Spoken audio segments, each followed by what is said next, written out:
There are so many coaches that I work with who end up focusing on like the little minutiae stuff and they get so caught up on it. Does that move your business forward, or is that helping someone else? If that's the thing that you're focusing on to make or break your business, you need bigger problems. We truly get to choose our own emotions and realities of the situation because we make meaning of whatever anything is. Hey coach, Xenia Wood here, and this is the Swift Coaches Academy podcast, created for service-based business owners who are ambitious enough to break free from the forever hustle and create scalable businesses that truly make an impact while also giving us freedom. With more than a decade of experience, we're not here to waste your time on theory. Instead, just sharing what works and what doesn't to help you get clear as fuck on your next move and show you exactly how to implement the systems and strategies that you need to scale with confidence. Welcome back. Today, before we dive in, I want to talk about a little life update. So over the last 15 days, I have done a very intensive coaching program, immersion, and this was for NLP. So if you don't know what that is, that's neuro-linguistic programming. And effectively, it's about how the brain and the language that we use basically shapes our reality. Like if you say, oh, I can't do that, then you're reinforcing to your brain that you can't do something. Or if you say, you know, everyone's out to get me, then your brain will start to use its reticular activating system, the RAS, and start to see that. Just like when you think about or see red cars, or then you start to see them everywhere, right? So if you start to put out these little things through your language patterns and you say, oh, no one's signing up to my program, then that will become your reality. You'll start seeking those things unconsciously and you'll start looking for them. So that is what I've been doing. It was very, very insightful and really helped me understand where my clients are at more and where I'm at in life and really reflect on a lot of things. And it's brought me to the topic of today, which is to stop spinning your wheels and start finding and fixing the actual biggest bottleneck or constraint in your business. Because there are so many coaches that I work with who end up focusing on like the little minutiae stuff that's not a needle mover, and they get so caught up on it. So I wanted to explain this through a story personally first, and then sort of map this across to business as well. So I remember I used to, and still do, to be fair, with certain topics, focus on and sweat the small stuff when it's something that's either outside of my control, and I would typically, my default setting would be to get frustrated over something. So, you know, like if the car in front of me is driving too slow, like I'd be frustrated by that. Or it could be something like, you know, like something bigger where, you know, a client's threatening to send me, you know, some legal letter or whatever, right? And in both ends of the spectrum of these scenarios, it doesn't serve me to get frustrated, right? It's typically a reaction, not a response. And the frustration is just wasted energy. So when I'm frustrated about the car in front of me, I can toot my horn, I can yell and scream at them, which I typically don't, but I would in the past get really frustrated and annoyed at that, and it would impact me in my day. It does not impact the person who is driving slow's day. And case in point, when I realized that I'd truly been doing some deep work personally on this, I remember that I got in front of this car in a parking lot and he was really mad about it. And he like beeped his horn and like yelled some shit out the window. And I was like literally just sitting in my car kind of like, huh, it's like interesting that he's decided that he's going to get frustrated over something that's already happened, that cannot be changed, and that I was not in the wrong with. And just to see his level of emotion change, and he was allowing himself, based on the circumstance, to get annoyed at that. That in no way in that moment impacted me negatively. I was like, that must suck for him that he thinks that his day gets to be ruined and he thinks that, you know, he needs to get frustrated and blow up at this scenario when there's literally nothing to be done about it. And the emotion of frustration is just wasted time and energy. And that was sort of a moment where I realized and I went, huh, like I used to be the one who was frustrated at these things. No, I may not have like tooted my horn or like yelled things out the window. But still, I was frustrated and annoyed by things. I would ruminate over things. And it was just focusing all my effort and energy on shit that just didn't fucking matter, to be honest. And even if it is something as big as, a client threatening something, or, perhaps it's someone else who's doing something in their business that could impact yours, it's like, well, is frustration really going to help you and serve you at all in most situations? Probably not. And so what this NLP course really helps me to see is like, we truly get to choose our own emotions and realities of the situation, because we make meaning of whatever anything is, right? Like that guy could have made meaning of me being like, she's a bitch and, she's only out for herself. Or he could have made it mean like, oh, wow, like she must be in a rush and, I've got time and it's so fine. Or like, one car is not going to be the end of the world.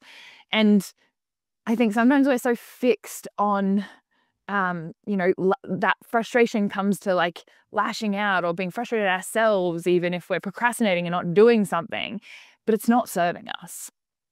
And I see this a lot with clients when they're getting frustrated because they're trying to grow their business or fix things or create systems or scale, and they're getting so caught up in the minutia of like, was this the right word to put in that Instagram caption? It's like, if that's the thing that you're focusing on to make or break your business, you need bigger problems, right? Because when we have bigger problems, and we stop worrying about the guy who cut us off in traffic, and we stop worrying about the person who says that they're going to do something to our business, and we just focus on what is real and what we can control.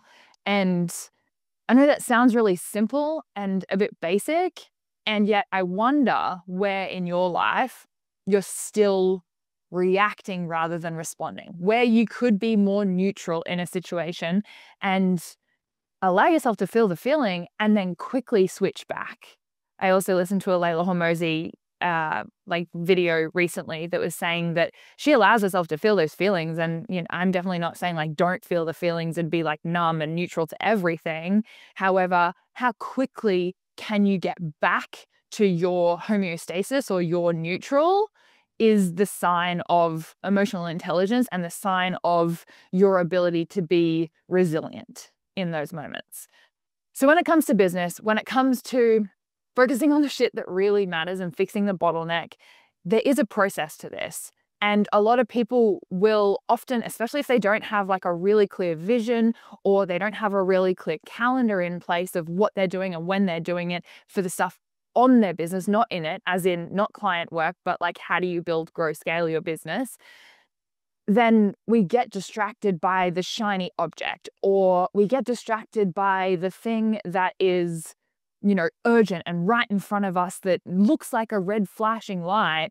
But really, if you kind of zoom out and go like, is this actually important right now? Is it important to maybe someone else? i.e., are you checking your emails and trying to like follow up these things? Does that move your business forward? Or is that helping someone else with what they want from you? And of course, you need to do those things, yet where our focus and where our effort should be is primarily on fixing the biggest bottleneck or biggest constraint in our business. I heard a story recently that Elon Musk has about 5 companies that he's like heavily involved in, and he spends one day on each of them. And his only goal in each of these businesses on each of those days is to fix the biggest bottleneck in the business. Because if we fix the biggest bottleneck, that's going to mean that we get a higher ROI and more money and profit basically drops out the bottom end, right? If we're looking at which word we use on the bottom of our Instagram caption, how much of an ROI is that having on your business, right? Probably not a huge deal. But if you changed maybe your pricing strategy, or if you were looking at changing your entire model of your business, that could have a huge ROI on your business. Or let's say like your retention is really great, but your lead generation really sucks, and you continue focusing on providing better and better service for your current clients when your retention is great, right? So the focus should then be on focusing on the thing that is the bottleneck, which is bringing new clients into the business. So I have a system for this that I want to run you through today that's going to help you specifically to figure out right now, where is your biggest bottleneck in your business and where you need to be focusing your time and attention on to increase your ROI and help more profit drop out the bottom of your business for you. So the real bottleneck in the business, I like to think of this as the kinks in the hose, right? So if you imagine there's like a garden hose and there's maybe 3 kinks in it, you need to start with the kink.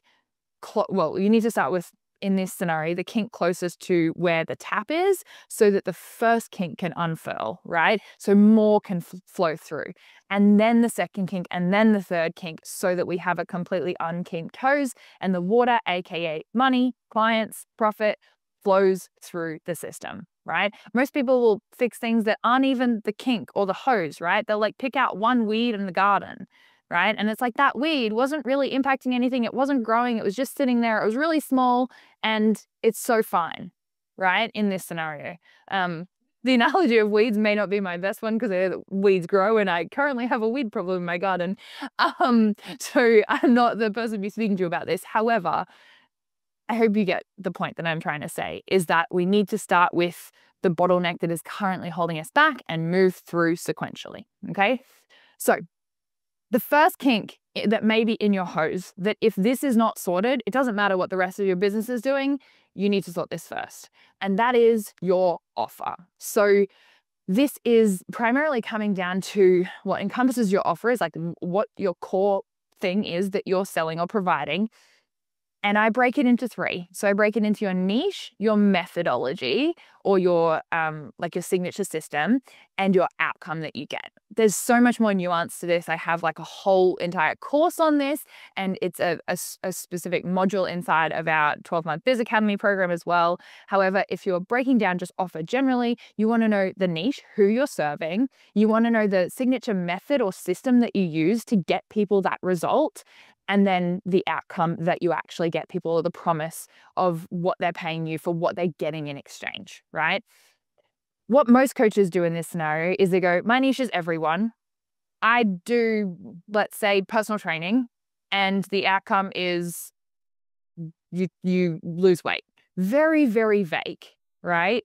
Instead, could we go, my niche is, and this is not just the demographic, this is not just like how old they are, what gender they are, if they're a parent or not, all those sorts of things. It's also the psychographics. So that's what I call beneath the surface. And the psychographics are going to be the things that they feel, the things that they identify with. Are they a person who identifies with being active and now they can't be active? So their identity is someone who, you know, is active, but maybe their weight has held them back from that and they've got a bit of pain or something. So getting clear on the niche and what the problem of that niche is, not just the can I tick the box of where they live, how old they are, things like that. The methodology is something that's often missed as well. And this is going into like, how do you specifically get the result? Personal training is not like it's a very broad method, right? Like, are you using HIIT training? Are you using boxing? Are you doing resistance training? Are you doing Olympic lifting? There's so many different subcategories within that. And then even within that now, like if you're an Olympic lifting coach, there's probably different methodologies within that as to different people teach in different ways. And how can you help people see your methodology and how is it different so people are wanting to buy from you, not just something generic? Yeah.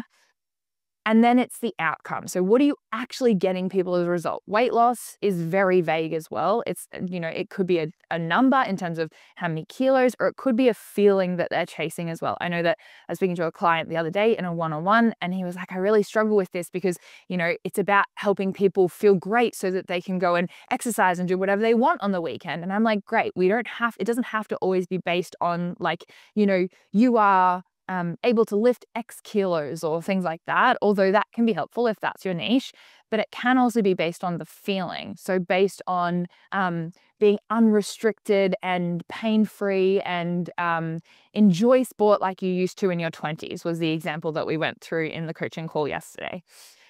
So the first thing, if you have not solved this, is getting clear on your offer. Because if you have a killer offer, people and you just talk about it, generally you will find that people will drop in and people will put their hand up and ask for help and things like that. But if you're not clear on what you're actually giving people, then why would they purchase from you, right? People aren't purchasing your time although you may think that they are purchasing the outcome.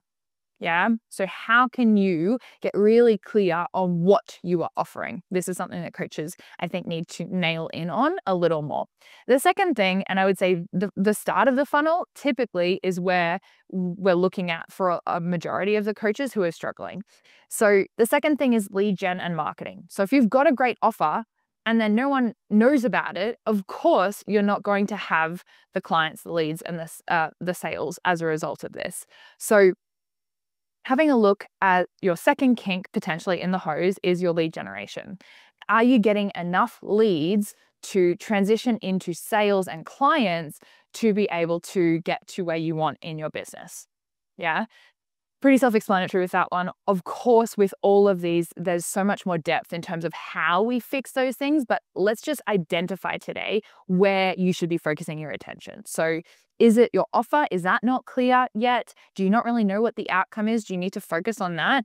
Or is it your lead generation? You have a really clear offer and maybe it's proven because you've got, like you're at full capacity or you're pretty close to that and people are coming through, but you just don't have enough people coming through. So then we're focusing on the leads, the marketing, the messaging, that sort of thing. Let's say that you have a great offer though, and you're getting enough leads to create the business or build the business or sustain the business that you have. The next part, the third part of the kink in the hose is going to be your sales process. So this is not just how do you sell and the actual sales conversation. This is everything from as soon as someone becomes a lead, they're in the sales process. They're in your funnel, let's say. So do we nurture them from as soon as they become a lead? Do we help them move through the pipeline or the process to get onto the sales call? Do they get to build know, like, and trust with us? This can come in the form of, say, like email nurture sequences that help them build trust and authority from you as the person who can get them the result. And then of course, it's the actual sales process as well, all the way through and including that full sales pitch, showing them the pricing and then objection handling if needed as well. Yeah. Then after our sales process, if we've nailed that, we're getting, I like to say at least 80% for warm leads or people that you already know, like, and trust you. So let's say if you're working face-to-face, then I'd be looking for ideally an 80% conversion. If it's cold, then I'm looking for between 50 and 70% at least in your sales conversion. You should be converting at least half of the people that you get on sales calls if they're totally cold. So this is random people who maybe send you a DM on Instagram and say, hey, I'm interested, and you get them on a sales call. About 50% of them at least should convert. Then we move into our next kink, which is our systems. So if you've got a great offer, if you've got great leads, if you've got a great sales process, then what's going to happen is you've got all these clients and you're like, fuck, I don't have enough time. Yeah, this may be you if you're at full capacity or you already have a team in place and you're trying to systemize and automate things in your business. So the systems that we're talking about here is everything from generating SOPs, which are called standard operating procedures in your business. So how is it that an initial consult is run? Like, what is the process that you want you and your team to be able to follow? Yeah. Or your VAs or whoever you're hiring, but also yourself, right? Like if you have an onboarding system and you know that these 5 steps need to happen in order, where is that listed out so that you never forget one of those steps? Because you may remember them 90% of the time, but after working with hundreds of coaches, almost thousands at this point, one-on-one, or in groups as well, what happens is that they're like, oh, I know it. Oh, it only takes me 15 minutes. And then if you have a lot of clients coming through the doors, those 15 minutes turned into hours, and it's taking away shit that's just should be automated, done by AI or a VA, but definitely not you. Yeah. So how can we systemize those things in your business for you? If we've got that sorted, then the next kink in the hose is going to be team. So this is everything from how do you onboard your team members really well? How do you manage them really well? How do you incentivize them to help the growth of the business? And how do you continue to develop their skills so that they can effectively replace you in the business, right? So those are our kinks that we're primarily looking for when we talk about the next bottleneck or the biggest bottleneck in your business. We want to start from the beginning, and work your way through. Okay. So is your offer great? Yes or no? Do you have great leads and marketing? Yes or no? Is your sales process solid? Yes or no? Do you have the systems in place? Yes or no? And is the team a great team that is supporting the growth and the vision of the business? Yes or no? Now, I get that you might be looking at this and being like, that's great, Xenia, but how the fuck do I know? Which is a very valid question. And to that, I would say that this really is going to be made so much easier if you can clearly have your KPIs, your key performance indicators, that you are tracking on a consistent basis. Absolutely worst case would be monthly. Ideally, you're doing this fortnightly or weekly to be tracking what's actually happening in your business. And this is looking at like KPIs on your offer, like how many people are reaching out or reaching out, sorry.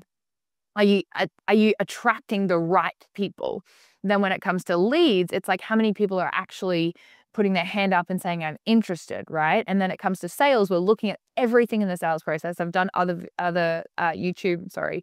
Well, I mean, these are on YouTube too, but I've done other podcasts on the sales process specifically, but we're looking at everything from as soon as they book the call, do they attend the call? Are they a good fit when you're on the call? And do they sign up or not sign up? And we're tracking all of these things so that we can help to just really streamline and automate the business in a way that we know exactly where we need to focus our attention. Because what happens is whenever my clients come to me, they say like, oh, Xenia, like I'm struggling with this, or I'm feeling overwhelmed, or, maybe they are focusing on that word in their caption on Instagram. And I'm like, this is not the bottleneck.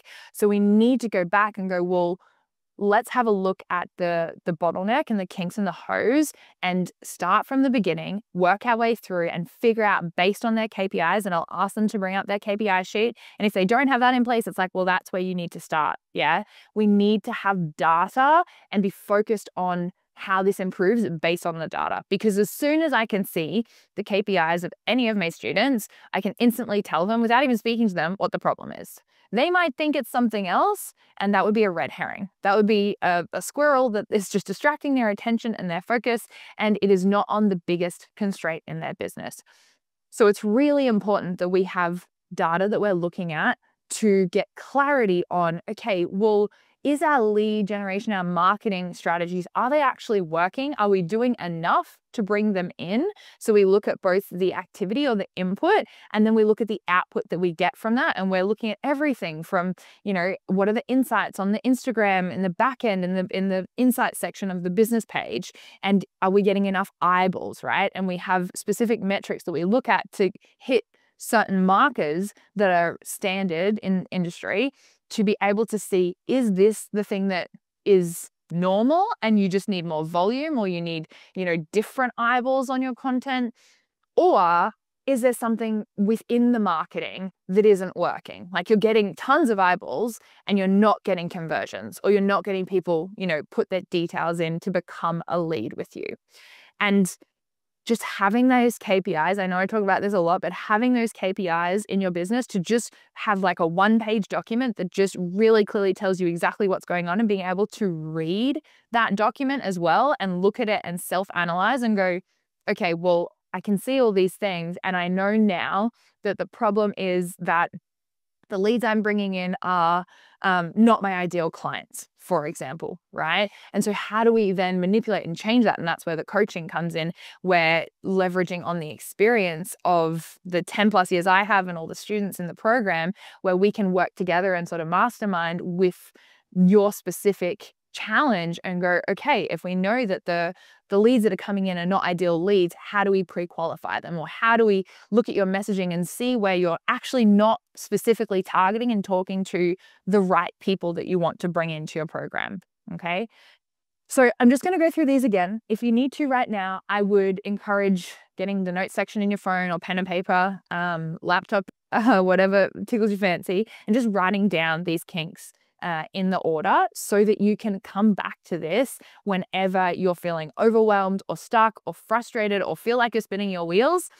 and you can get a great result by picking up what is the biggest bottleneck and focusing your attention there to get the biggest ROI or profit, clients, sales drop out the bottom of your funnel in your business.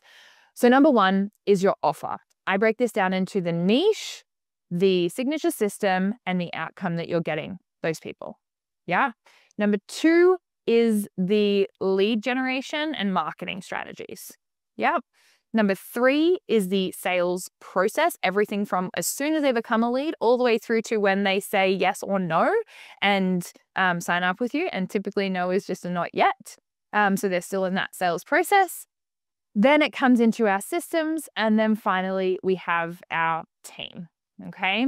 So you will go through this cyclically, right? Like you're not going to get to the end of this and be like, oh, everything's great. My team's great. My offer's great.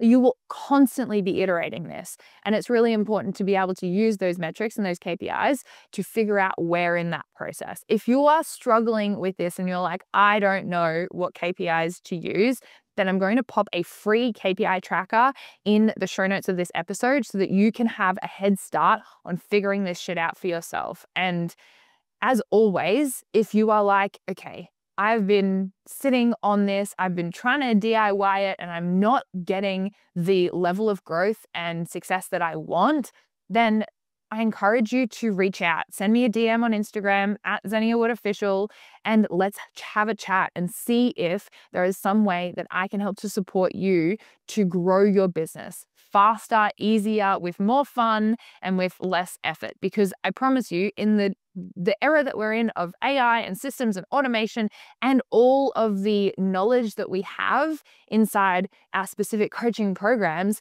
there's going to be someone who knows the answer to the problem that you are facing. And I wonder how much it's costing you right now by continuing to stay stuck, continuing to try and figure it out yourself, and taking the slow road, which may also be in the wrong direction, right? As opposed to going with getting support from someone who's been exactly where you are and truly gets it and understands it and is able to help you through it and avoid the pit holes. Yeah. So if you're like, fuck, yes, I would love to just see what this could look like for me, please send me a DM on Instagram and we can have a chat about it so that you don't get frustrated, overwhelmed, and keep feeling stuck for I don't even know how much longer, but it's not worth it. Like I did it for such a long time myself. And as soon as I reached out for help, I was like, why the fuck did I not do this sooner? So even if it's just a conversation, you will get value from that for me pointing you in the right direction. And I don't work with people who are not right for the program, and I do refer them on to other people. And I want to make sure that the people who I can really, truly help are able to make a huge ROI on the investment of the program or whatever sort of capacity of working with me, because there are options as well. So please don't feel like it's out of reach, or perhaps you've got some preconceived notions on the cost or whatever. There are so many different options. And if you are an ideal client, so again, I'm coming back to my offer, my niche, and you are a coach who is looking to scale, you are a coach who is at or near full capacity, then you are the guys that I am really fucking confident that I can help to scale and grow your business further, faster, and easier. So yeah, this is your little reminder that now's the time to reach out. And if you're not there yet, then I still have a ton of freebies and support for you guys to help you get there. So still reach out. Or jump in the show notes to grab that KPI freebie as well so that you can get well on your way to fixing the biggest bottleneck or constraint in your business. Hey, coach, before you go, the reason I do this every single week and the reason we've been able to surpass 100 episodes is because of you. So thank you. We're on a mission towards never seeing another coach leave the industry because they didn't have the skills or the confidence to scale. So if you haven't subscribed yet, make sure you do that before you forget. I read every single one of the comments and share as many as I can. So if you found this episode valuable, sharing it with a friend who might be able to benefit from hearing it would honestly mean so much to me. Until next time, and in whatever you do, move swiftly.